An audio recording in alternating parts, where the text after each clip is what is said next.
La Déclaration universelle des droits de l'homme stipule que lorsqu'une personne s'estime en danger dans son pays, elle a le droit de demander l'asile dans un autre.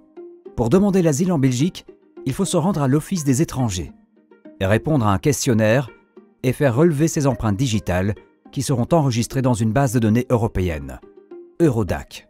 Cela permet de vérifier si la Belgique est bien responsable de l'examen de la demande ou s'il revient à un autre pays européen de la traiter. Dans ce cas, en regard du règlement Dublin, la Belgique demande à ce pays de se charger de la demande.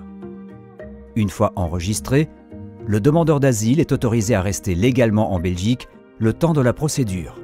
Il a aussi le droit de bénéficier d'une structure d'accueil. En fonction des places disponibles dans le réseau d'accueil, le demandeur sera orienté, dans un premier temps, vers une structure collective ou individuelle. Celles-ci sont gérées par différents opérateurs comme les CPAS, Faits-d'Asile ou la Croix-Rouge. La Croix-Rouge est un acteur humanitaire de l'accueil qui est spécifiquement mandaté par l'État belge pour remplir cette mission. Dans nos centres Croix-Rouge, outre l'hébergement et les repas, le demandeur d'asile bénéficie d'une prise en charge personnalisée. Dès son arrivée, il est encadré par des collaborateurs qui l'aident à s'installer. Il se voit ensuite désigner un accompagnateur individuel qui veille à ce qu'il se sente en sécurité, propose des temps d'écoute et l'aide à mieux comprendre son nouvel environnement. Au bureau médical, on s'assure qu'il reçoive des soins adaptés à ses besoins. Au bureau social, on propose un suivi personnalisé en regard des étapes administratives et juridiques de la procédure de demande d'asile, sans toutefois avoir aucun rôle ou pouvoir d'action sur la procédure d'asile elle-même. Durant son séjour dans le centre, il lui est également possible de suivre des cours de langue, des formations sur les institutions belges, les us et coutumes de nos régions et une attention particulière est portée à la scolarisation des mineurs.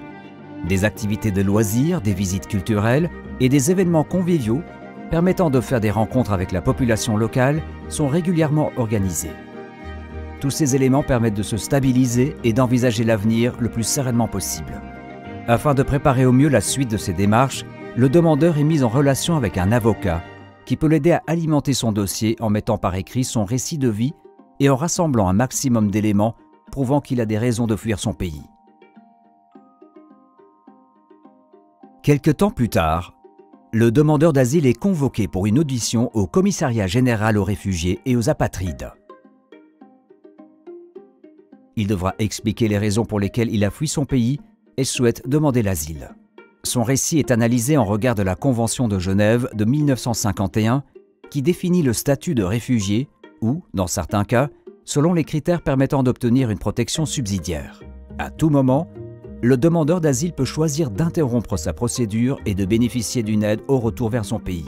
Après avoir analysé le dossier, le CGRA rend sa décision. S'il est négative, le demandeur reçoit un ordre de quitter le territoire. S'il est positive, le demandeur est reconnu en tant que réfugié ou bénéficie d'une protection subsidiaire et se voit délivrer un titre de séjour. Une fois ces décisions rendues, qu'elles soient positives ou négatives, la procédure prend fin, ainsi que le droit à l'accueil. Avec l'aide de l'équipe du centre d'accueil, le demandeur d'asile se prépare à quitter le centre et prend contact avec des services compétents selon sa situation.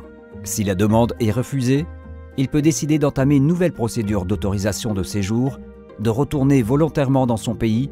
Parfois, il n'entrevoit pas d'autre possibilité que celle de rester sur le territoire irrégulièrement. Il a également le droit d'introduire un recours qui sera analysé par le Conseil du contentieux des étrangers. Si la demande est acceptée, il peut enfin s'installer et s'intégrer en bénéficiant des mêmes droits que les citoyens belges dans le respect de sa dignité humaine.